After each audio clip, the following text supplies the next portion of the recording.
My wife secretly married her boss, stole $200, $0 from our joint account, and now accuses me of fraud to take full control of our home and $1 million inheritance.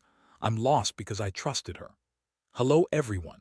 Dear listeners, please share your thoughts in the comments section below. And don't forget to like, share, and subscribe. Now let's begin the video. Using a throwaway for obvious reasons with certain specifics modified to preserve anonymity. I never thought I'd be the guy writing a story like this, but here I am. It all started with a gut feeling, something I couldn't quite put my finger on. You know that feeling when everything seems normal, but deep down you know something off. That's exactly where I was. My wife Emily and I had been together for over 10 years. We built a life, a house, a routine. She was always a bit bitchy, quick with her sarcasm, but I loved her, or at least I thought I did. Things started to change about 6 months ago. She became more distant, more secretive. She'd hide her phone whenever I walked into the room, and her excuses about work stress became more frequent. I just brushed it off at first, telling myself she was stressed, maybe having an affair with her boss, Mark, but I didn't want to believe it. Then came the small things, her phone ringing at odd hours, her getting texts she'd quickly delete, her spending more money than usual. I remember one night, I caught her sneaking out of the house after I'd gone to bed. When I asked where she was going, she snapped at me, said she was going to a friend's house, but her tone was defensive, almost guilty. That was the night I decided to check her phone. I've never done that before, but something about her behavior pushed me to do it. I waited until she was in the shower, then grabbed her phone from the bedside table. What I found made my stomach drop. There were dozens of texts and photos, flirty messages, even explicit sex talk with Mark.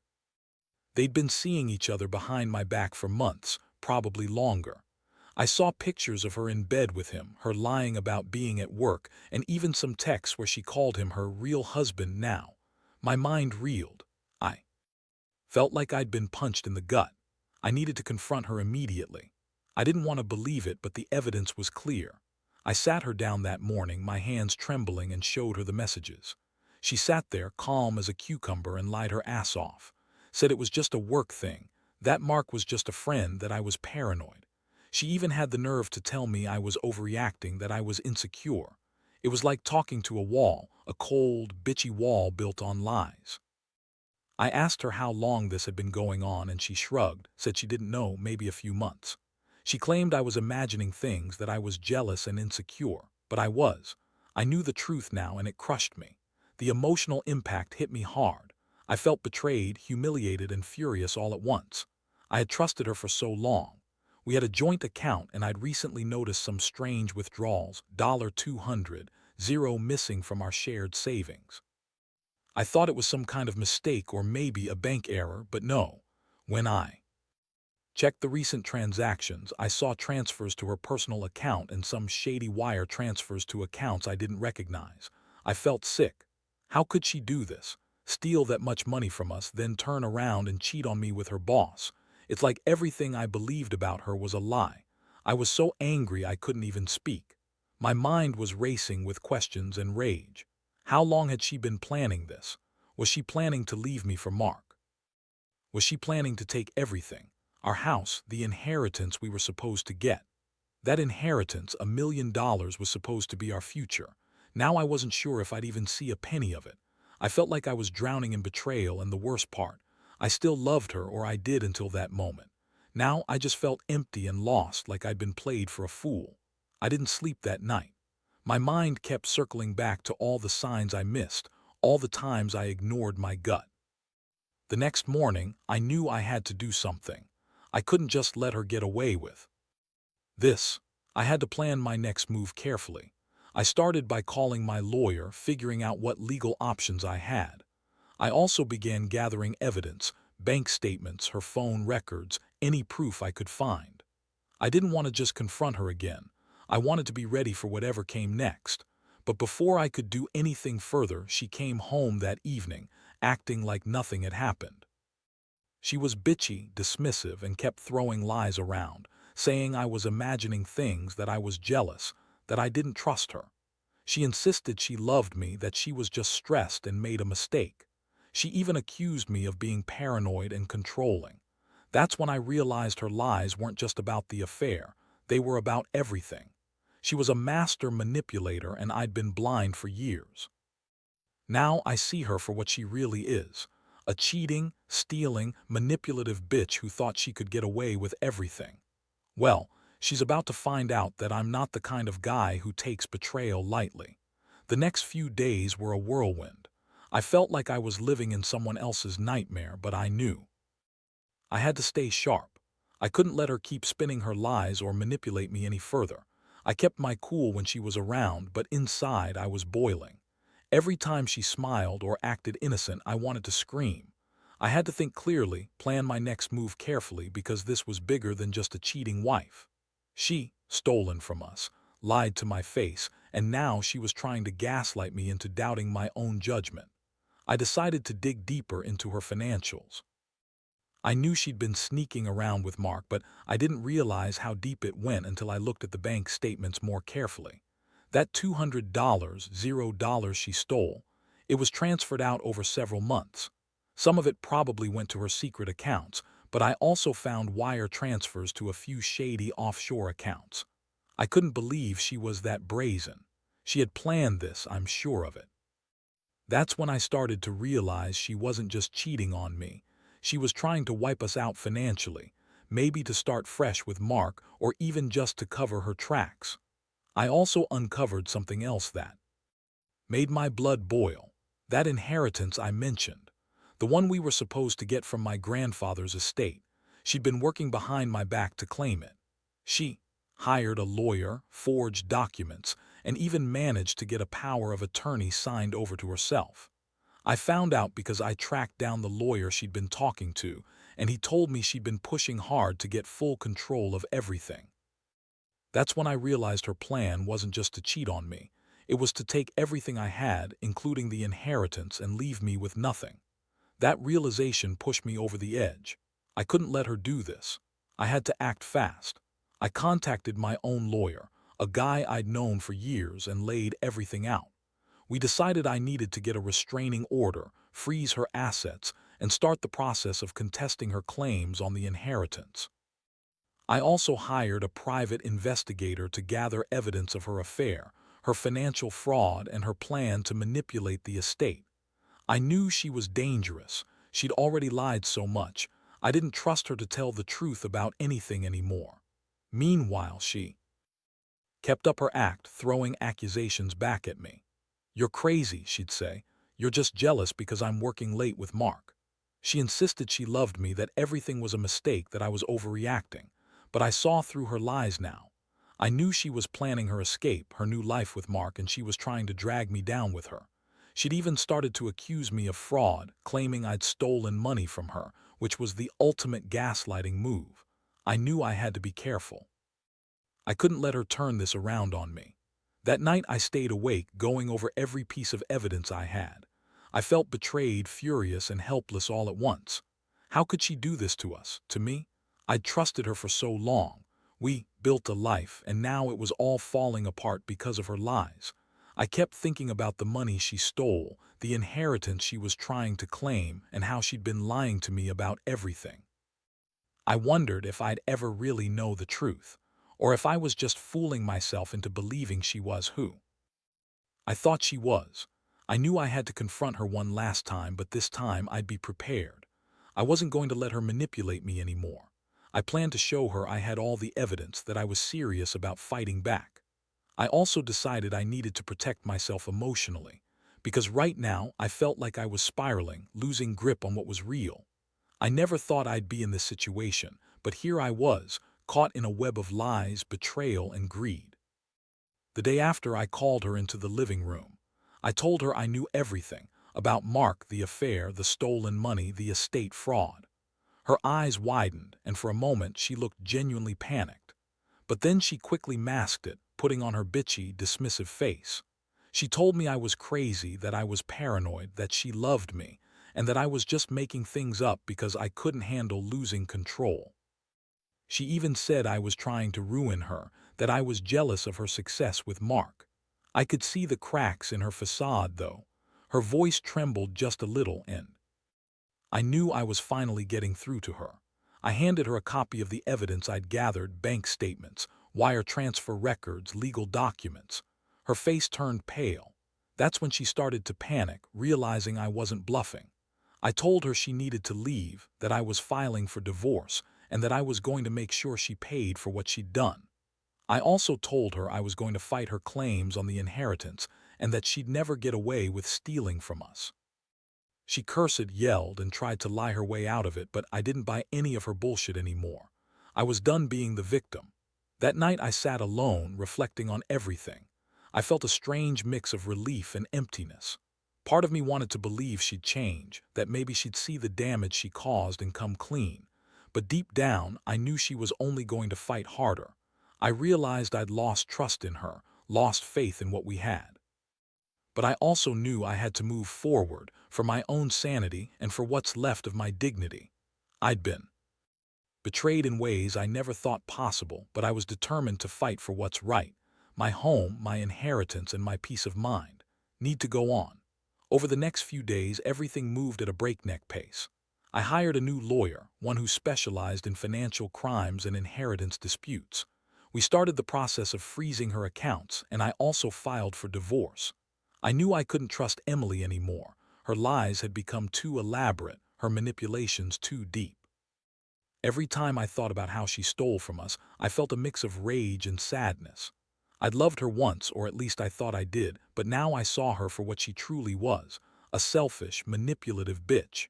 Meanwhile, Emily's behavior became more erratic. She started to lash out, accusing me of all kinds of things: fraud, abuse, even trying to turn the family and friends against her. She'd call me a controlling psycho, a paranoid husband who didn't trust her. She insisted she was innocent, that I was just jealous of her success with Mark. But I knew better. I had the evidence. I had the bank statements, the wire transfers, the legal documents. She was caught in her own web of lies, and she knew it. That's why she was so desperate to keep her grip on the house, the inheritance, and whatever else she could grab. One day, I found out she'd been trying to get full control of the inheritance by forging my signature on some documents. When I confronted her, she snapped at me, saying I was trying to ruin her life, that I was a jealous, insecure loser. She told me I was overreacting, that Mark was just a friend, that she'd never cheat or steal from me. But I'd seen too much to buy her lies anymore. Every excuse she threw at me was just more proof she was desperately trying to cover her tracks. I decided I needed to tighten my legal position. I filed a formal complaint with the court, contesting her claims on the inheritance and demanding an audit of all our joint accounts.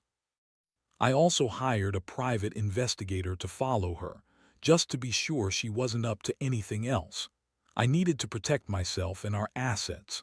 I couldn't let her take everything I'd worked for, especially not after all she'd done. During this time, I started to feel the full weight of betrayal. I was angry, yes, but also deeply hurt. I kept asking myself how I could have missed the signs. Was I blind? Did I ignore the red flags because I loved her too much? Sometimes I'd sit in silence and wonder if I'd ever trust anyone again. The person I once was, the man who believed in honesty and loyalty, seemed so far away now. All I had left was this bitter sense of loss and a determination to fight for what's mine. Emily's lies kept escalating. She'd tell everyone that I was trying to control her, that I was paranoid and abusive.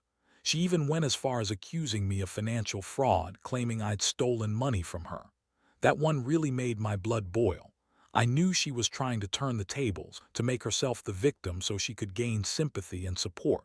But I had the evidence. I had witnesses who could confirm her cheating, her theft, her manipulation. One night, she showed up at the house unannounced, crying and begging me to drop the legal actions. She said she'd do anything to make it right, that she loved me and only wanted us to be happy. It was a classic manipulation tactic, and I saw through it. I told her I'd hear nothing more from her until she was honest about everything. I told her she had to leave and never come back until she was ready to face the truth. I was done playing her game. As I sat alone that evening, I felt a strange mix of exhaustion, relief, and a glimmer of hope. The road ahead wouldn't be easy. I knew she'd fight me tooth and nail, that she'd try to lie her way out of everything. But I also knew I had the truth on my side. I had the evidence and I had my dignity. I realized that trusting her was my biggest mistake.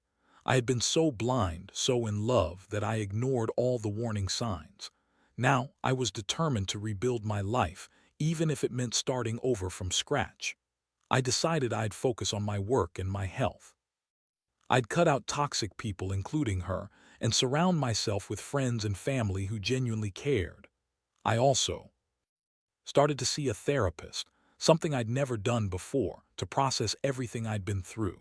It wasn't just about the money or the house. It was about my self-worth, about realizing I deserved better than someone who could lie, cheat, and steal from me so easily. I knew I'd come out of this stronger, even if right now it felt like I was barely holding it together. There's a strange clarity that comes after betrayal like this. I see the world differently now. I see the warning signs I ignored, the red flags I brushed aside, and I know I won't make those mistakes again. I learned that trust is fragile, and once broken, it's almost impossible to repair. But I also learned that I'm stronger than I thought. I can survive this. I will survive this. And maybe someday I'll find someone who truly deserves my trust. For now, I'm just taking it one day at a time, fighting for my peace and my future. The legal battle dragged on longer than I expected, but I was determined to see it through. Every day, I felt more like a stranger in my own life, but I refused to let her win. I kept pushing, gathering more evidence, talking to my lawyer, and making sure I was one step ahead. Emily's attempts to manipulate the system only made me more convinced I had to be relentless. She kept trying to twist the narrative, spinning stories to friends and family about how I was the one who was controlling and paranoid. But I knew the truth, and I had the evidence to back it up. One of the worst moments was when Emily tried to turn the inheritance against me. She hired her own lawyer, forged documents, and claimed she had the right to everything because I was supposedly mentally unstable. When I saw her new legal filings, I was furious. It was a clear attempt to steal what was rightfully mine, or at least, what I thought was mine. I was standing in court, feeling like I was fighting a ghost, knowing she'd do anything to get her hands on the money and the house. That's when I realized just how far she'd go. She wasn't just a cheating wife. She was a con artist, a manipulator, and a thief. I decided I needed to fight fire with fire. I hired a forensic accountant to do a deep dive into her financial records. They uncovered more shady transfers, hidden accounts, and even some offshore shell companies she'd set up under false names. It was like peeling back layers of a lie. Every new piece of evidence made her look worse, and I could see her panic mounting. She started to lash out more, accusing me of stalking her, of trying to ruin her reputation, of all sorts of crazy stuff. But I stayed focused.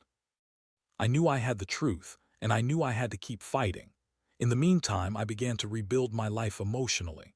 I started therapy sessions, talking through everything I'd been through. It helped me process the pain and anger, and it gave me clarity. I realized I'd been putting her happiness ahead of my own for too long. I'd sacrificed my own peace for the illusion of a perfect marriage. Now I saw clearly that I deserved better. I deserved someone who wouldn't lie, cheat, or steal from me. That realization was both painful and freeing. One night, I got a call from my private investigator.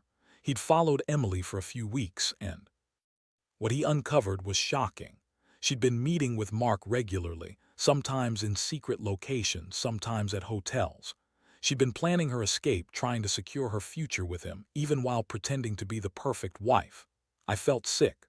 All this time, I'd been blind to her true nature. I'd loved her, trusted her, and she'd been betraying me behind my back. That's when I knew I had to cut her out completely. No more lies, no more games. The courtroom hearings were intense. Emily's lawyer tried every trick in the book, discrediting my evidence, claiming I was mentally unstable, even suggesting I was trying to sabotage her. But I had everything documented. I had bank records, wire transfers, witness statements, and my own testimony. I saw her falter under cross-examination, her carefully crafted lies crumbling around her. When the judge finally ruled in my favor, I felt a huge weight lift off my shoulders. The court ordered her to return the stolen money, stop her legal claims on the inheritance, and stay away from the house until a full settlement was reached. But the victory was bittersweet. Emily didn't just lose the case. She lost everything: her marriage, her reputation, her financial stability. She was furious, screaming at me outside the courthouse, calling me every name in the book. She even threatened to destroy me, to ruin me financially and socially. But I was prepared for that. I knew she was dangerous, and I'd already taken steps to protect myself from her retaliations. In the aftermath, I started to focus on rebuilding my life from scratch. I moved into a smaller apartment, away from the chaos. I cut ties with most of our mutual friends because I couldn't trust anyone who still believed her lies.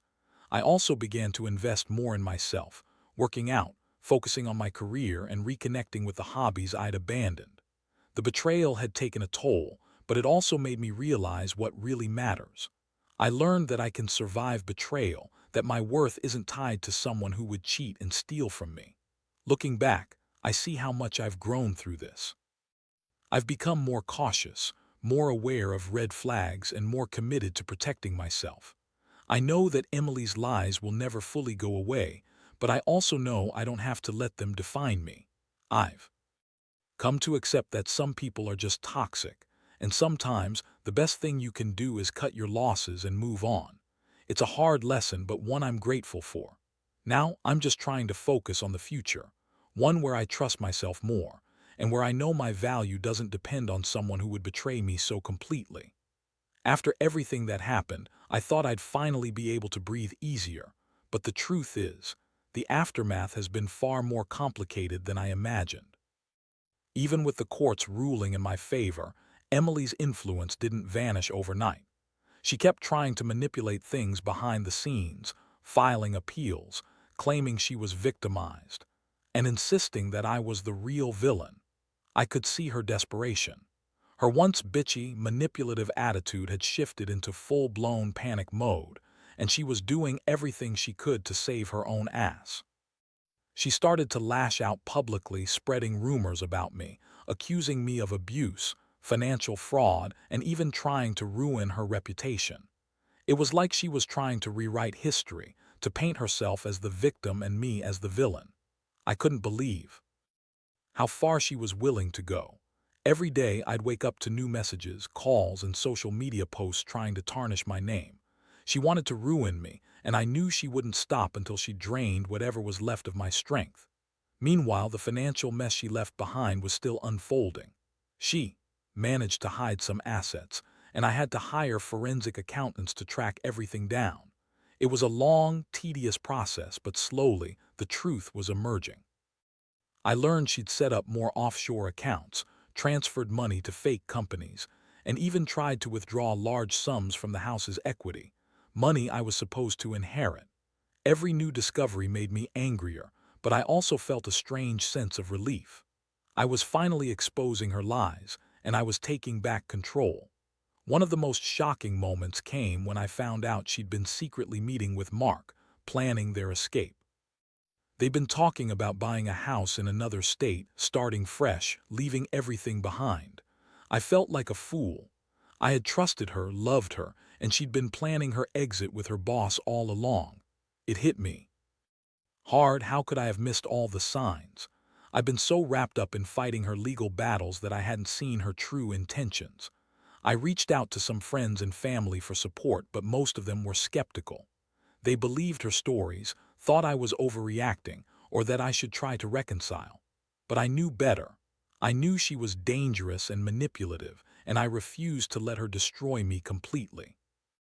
I started to build a support network of people who understood what I was going through, people who had been betrayed, who'd survived similar situations.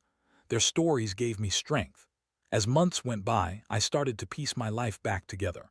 I cut off all contact with Emily, blocked her from my phone and social media. I changed my number, moved to a new place, and focused on my career. I also made a conscious effort to heal emotionally. Therapy helped me process the pain, anger, and betrayal. I learned to forgive myself for trusting her so blindly, but I also learned to set boundaries, never to let anyone manipulate or deceive me again. Even with all that progress, I still felt the sting of betrayal every now and then. I'd wake up in the middle of the night, haunted by memories of her lies and the trust I lost. But I also knew that I was stronger now. I'd survived her schemes, her lies, her betrayal. I realized that sometimes you have to hit rock bottom to truly understand your worth. I became more cautious, more aware of red flags, and more determined to protect myself from anyone who might hurt me again. Looking back, I see this whole experience as a brutal but necessary lesson. It taught me that trust isn't something to take for granted, that people can surprise you in the worst ways, and that sometimes the only way to truly move on is to face the pain head-on and keep pushing forward. I don't regret standing up for myself, fighting for what's rightfully mine, or exposing her lies. If anything, I'm grateful for this wake-up call. It's made me realize that I'm more resilient than I thought, and that I can survive even the darkest betrayals. Now, I'm slowly rebuilding my life. I've started dating again, cautiously, because I know not everyone is like Emily. I've learned to trust myself more, to listen to that little voice warning me about red flags. I've also become more protective of my boundaries and my peace. Because if there's one thing I want anyone reading this to take away, it's this: never ignore the signs. Never let anyone manipulate your trust or steal your happiness. Because eventually the truth always comes out. And when it does, you better be prepared to fight for yourself. It's been a long, exhausting journey, and honestly, I wouldn't wish this on anyone. I never thought I'd find myself in a situation where I'd have to fight so hard just to protect what's mine: my money, my home, my reputation. But looking back now, I realize that surviving her betrayal has changed me forever. I've become more cautious, more aware, and, in a strange way, stronger. Trust is a fragile thing, and I've learned firsthand how easily it can be shattered by someone you thought loved you. One of the biggest lessons I've taken away is that you can't rely solely on others to tell the truth.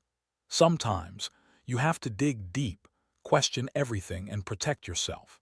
I've learned that people can be incredibly good at hiding their true intentions, even when they smile in your face.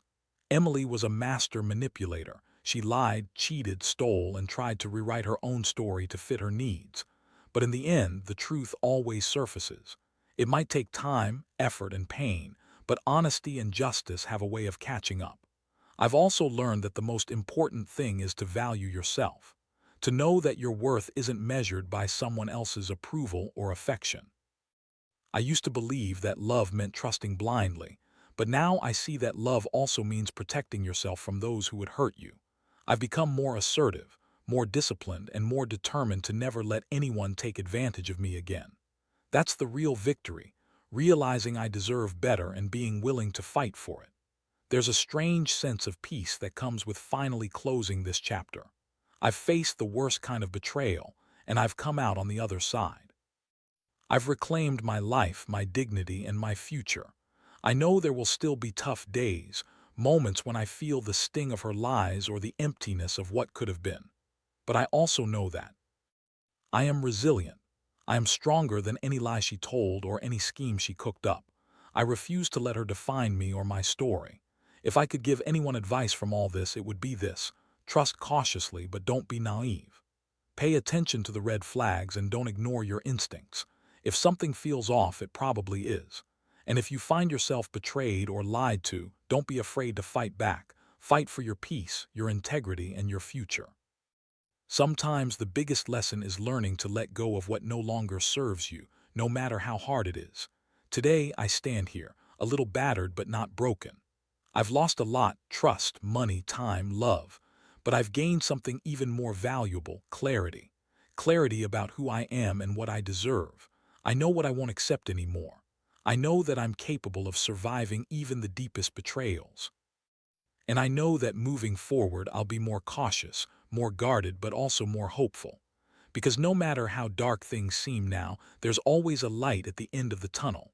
Sometimes, you just have to go through the darkness to see it.